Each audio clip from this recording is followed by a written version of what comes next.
Here's how I lost fat while working 12-hour shifts. I'm going to show you 10 tips that has helped me during my fat loss journey that I guarantee if you follow these tips will work the same for you. My name is Martin. I am a registered nurse for 4 years now. I have understand the struggles of working these long shifts because it can be mentally or physically exhausting. But if you just follow these 10 tips, I guarantee it'll work for you and you'll see your results in the end. Let's get into it. Tip number 1. Use a step goal as your foundation. So start with what you can control. Walking. Walking is such an underrated exercise that everybody can do every single day. I make it a goal to at least have 10,000 steps every day, non-negotiable, no matter what. And it is so insane to me how much calories that it burns because on average, doing 10,000 steps, you burn 300 to 500 calories per day. And that's a lot. And all you have to do is just simply walk. Now, how to add those steps as much as you can, there's so many ways. So you can easily do it while you're on the phone, right? Or you can just brush your teeth and do walking. That's another way to get more steps as much as you can. Or taking your walk breaks, like during your lunch breaks. I would eat my food as much as I can and then go out for like a 15-minute walk. Tip number 2, prioritize protein every meal. Protein is a game changer. It helped me stay full, help you less likely to eat junk food because protein is more satiating and it'll help you keep you full during the day. I make sure that every meal that I eat has at least 25 or 30 grams of protein per meal. Now, it depends on every individual if you once you track your calories. But for me, for example, I try to make it a goal to have at least 170 grams of protein every day. So that way it helps me keep me full, less likely to eat snacks or food that's brought in from wherever. Tip number 3, pack your food, control the calories. There's so many benefits to this. For one, you're controlling what you eat.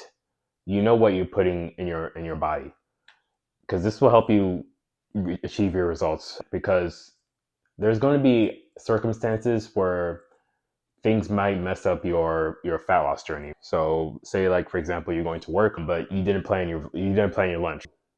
And then there's a good chance that your fellow coworkers might throw like a food party for whatever reason and you're more inclined to eat the food and hence that'll wreck your diet. But if you plan your days ahead by meal prepping, you'll have your food ready in hand and it'll make you likely to not indulge in the outside foods. It'll help you stick to your plan, and it'll help you stay consistent, and it will help you get you real results. Also, you got to think about it too. Meal prepping your foods only happens like once or twice a week. So you only got dedicated just 1 to 2 hours and you're just done. Just like that. Tip number 5, don't skip sleep recovery. This is also non-negotiable. You have to have 7 hours of sleep minimum every night. Now, of course, it ranges. Usually the recommended hours of sleep everybody should have is 7 to 9 hours of sleep. This is when your body is recovering during the night for you to be better for the next day.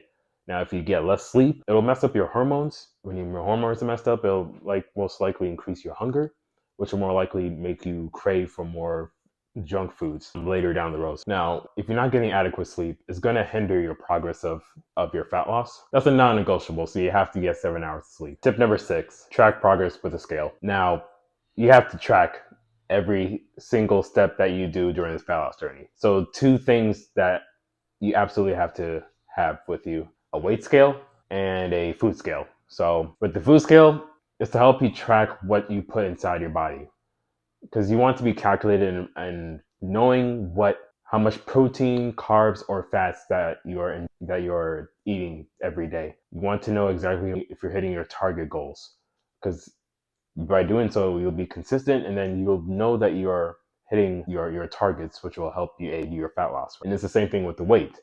You don't know if you're really successfully losing that weight unless you're tracking it. And I know there's a variety of means to know if you're losing that fat. So, for example, taking pictures under the same lighting, at least once, maybe twice a week, just to see if you're losing progress, or of course by checking your clothes, see if you're getting more loose. Many ways, but a weight scale can also help too, because the way I do it is by weighing at the same time every day. The best time to do it is once you wake up, first thing in the morning, you go ahead and pee, or use the bathroom. And also I don't eat or drink at all. And then you just weigh yourself there. And you track it on a weight app tracker to help you calculate the average loss of weight that you're losing. And by just using that data, it'll help you know if you're on the right path, or if you're noticing that your weight's still the same or it's increasing, then you know that you need to fix your diet.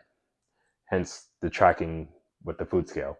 So both these scales can go hand in hand. Tip number 7, something's greater than nothing. Meaning exercise. You have to exercise to help you burn the fat or melt the fat off. So for example, walking, right? Walking is a low impact exercise, and you're already doing that to help you aid your fat loss. Or you can do body weight exercises like push-ups, squats, lunges. You can buy some dumbbells and have some at home. You can do some home workouts. Or you can be like me, where I go to a gym and do minimum 3 weightlifting sessions per week. That alone is more than enough for you to signal the body to use the fat as energy versus the body using muscle for the energy, because we want to preserve the muscle as much as we can. And so by doing but most importantly, the weightlifting, it will help you lose your body fat. Tip number 8, master the 80-20 rule. Meaning not everything is perfect. You're always gonna have slip ups or obstacles every single day. So when I say 80%, make sure 80% of your food is all whole foods and more nutritious foods. Now for the 20%, you can leave it to whatever you choose to eat. So whether it be your favorite candy or dessert, anything you want to indulge,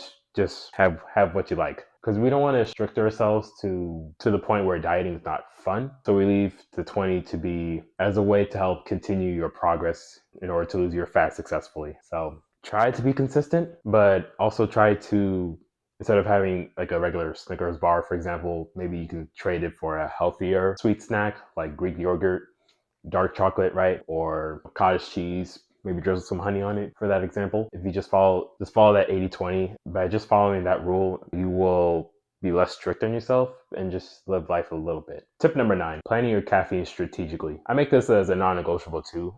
Minimum, don't drink any coffee at least 6 hours prior to bedtime. I would even go further to like stop drinking caffeine 8 hours or even 12 hours prior. Earlier the better. Reason being is, of course, caffeine is going to keep you staying awake. You want to have good quality sleep. It'll help you aid in your fat loss and help you aid in your recovery from your workouts, from your exercise, or from the stress of your day during these long hour shifts. Hopefully, caught up time at least minimum 6 hours.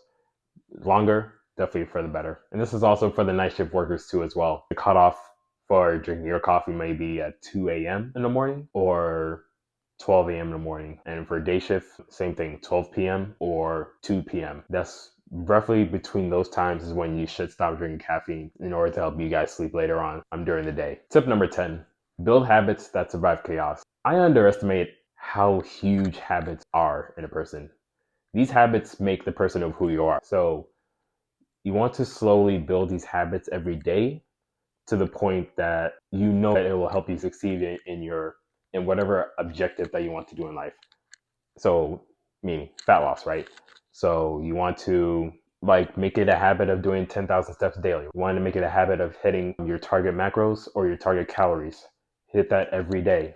You want to make sure you're working out 3 times a week. Make sure you're having a minimum of 7 hours of sleep. It's those tiny habits. If you build up every day, you will eventually become that person that you strive to be. Every tips that I've mentioned in this video, those are all essentially habits. You do that every day. If you just do these steps, you will reach your goal. Another point that I want to make is that habits are greater than motivation. Habits are greater than willpower, I would even say, because these habits are making you the person that you want to be. One day you might not even have the energy to do it, but if you just stick to the habits, you'll pass through those obstacle days, right? The inconsistency. You might one day eat a lot of food, or you might indulge a lot of desserts, but that's okay. Don't be harsh on yourself, and just stay consistent in the habits that are going to make you lose your fat and have your dream body. It's all about that consistency. It's all about the habits. You do it daily, you'll get your results. If you want to check out on what I eat daily to stay lean while also working 12-hour shifts, check out this next video. It'll include what I do meal prepping wise or what foods I eat daily, and I guarantee that'll help you in the long run.